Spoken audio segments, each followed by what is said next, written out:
This boneheaded man got buried under who knows how deep mud, just breathed fresh air and got cocky, actually lit up a newspaper, trying to send smoke through the pipe for help, but the man was desperate, underestimated the danger of lighting a fire inside. Only when the flames burned his fingers did he reflexively toss the paper, but that throw made the fire spread even faster. By the time he tried to put it out, it was already too late. Thick smoke filled the car. The man quickly pressed his shirt over his mouth and nose, then passed out in despair. Luckily the smoke escaped through the pipe, and with the air thinning inside, the flames slowly died out. Miraculously he survived. Soon a light rain fell outside. Mud started flowing down the pipe, clogging the opening. In panic, he tried to clear it with a wire, but got hit by the falling metal rod. The pain knocked him out cold. When he woke up again, the sunroof had been crushed by mud. Half the car was already buried. The pipe was completely blocked. The wound on his head made him scream. Blood kept pouring out, so he took off his shirt, wrapped it around the injury, then pulled off his belt, tightened the makeshift bandage, finally stopping the bleeding. Once he caught his breath, he spotted a bird buried alive in the mud.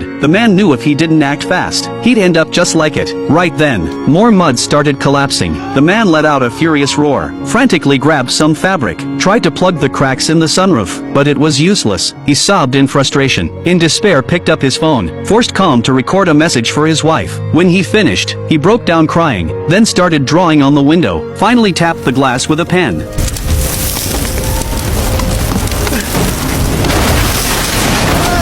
A flood of mud poured into the car. The roof creaked under the weight. He quickly propped it up with metal rods. Luckily it held. If this kept up, he'd be dead sooner or later. Might as well try digging out. At least there'd be some hope. Poured his own urine from the armrest compartment. Downed it in one go. Dumped cookie crumbs into his mouth. Licked the bag clean. Pulled out the spare tire. Connected a hose to make an oxygen bag. Took a breath not bad. Then grabbed the oil can. Rubbed the grease all over himself, to reduce friction as much as possible. Put on headphones. Looped the phone around his neck, turned on music to keep mud out of his ears, then smashed through the sunroof, hung the spare tire on his chest, stuck the hose in his mouth, and started digging like mad. When oxygen ran low he sucked the hose, used floor mats and rods for support, drank his own urine when thirsty. The next second, a cave-in happened above. All the mud crashed down at once, slowly burying him underneath.